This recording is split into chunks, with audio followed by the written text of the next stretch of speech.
The theory of moral development by Lawrence Kohlberg has shed light on how people develop their moral reasoning over the course of their lives. Through an analysis of the mental processes underlying moral judgment, Kohlberg distinguished several developmental phases that people go through as they get older. This theory has affected education, sociology, philosophy, and psychology, among other disciplines. We will examine Kohlberg's stages of moral development in this video, looking at the traits of each stage, the variables affecting moral development, and the implications of this theory for comprehending society and human behavior.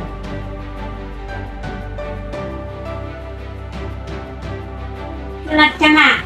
Ayan ka. Ano gusto mo ba? Kita? According to Lawrence Kohlberg, this is called the level 1. It happens during the age of 2 to 4 years of a child. In this stage, the development of children is crucial. They are being disciplined by having the so-called punishment obedience. When they do good things, they will receive reward, and when they do bad things, they will experience punishment. They need these experiences from their guardians or adults so that they will know which is right and which is wrong.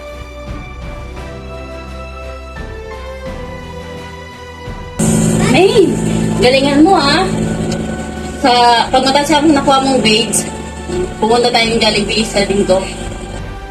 Mutual benefit, as used in Kohlberg's theory of moral development, describes a stage of moral reasoning in which people base their decisions on the concepts of reciprocity and fairness.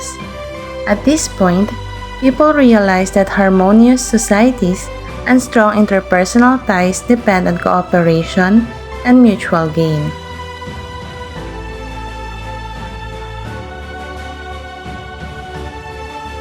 The young lady met her uncle and blessed to him as a respect because he's older than her.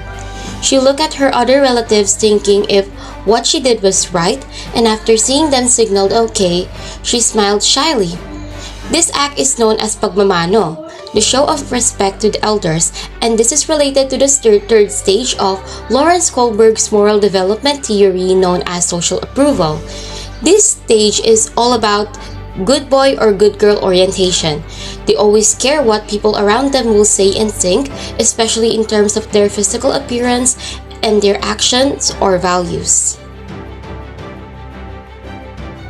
According to Kohlberg, moral development progresses through a series of stages, each characterized by distinct levels of moral reasoning.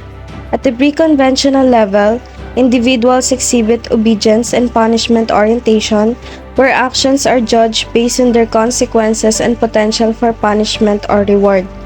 Utilizing overpasses aligns with this stage, as individuals comply with traffic laws to avoid penalties and ensure personal safety. Conversely, jaywalking reflects a disregard for rules and consequences, indicative of pre-conventional mindset focused on self-interest and immediate gratification.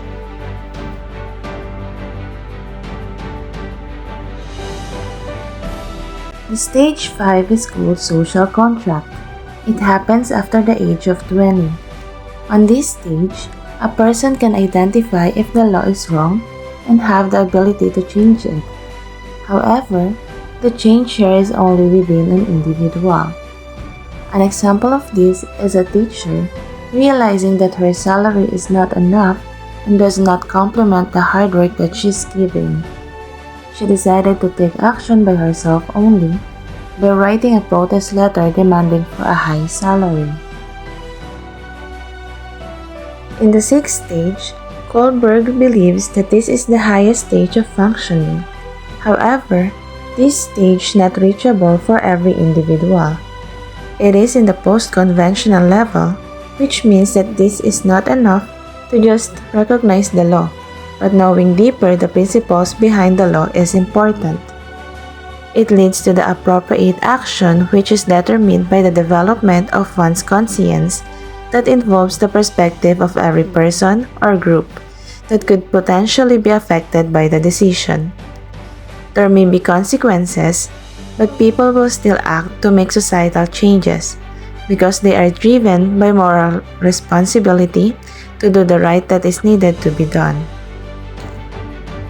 Kohlberg's theory is regarded as a crucial means of resolving disagreements between viewpoints, while also taking into account the individual social experiences that mold an individual. The Kohlberg theory of moral development had an essential role in the three features of the pre-conventional, conventional, and post-conventional levels, with 6 stages specified. Kohlberg's moral development theory is a stage theory with multiple stages and a sequential order, and failure to follow it can result in an intended intervention to address any contradictions in moral reasoning.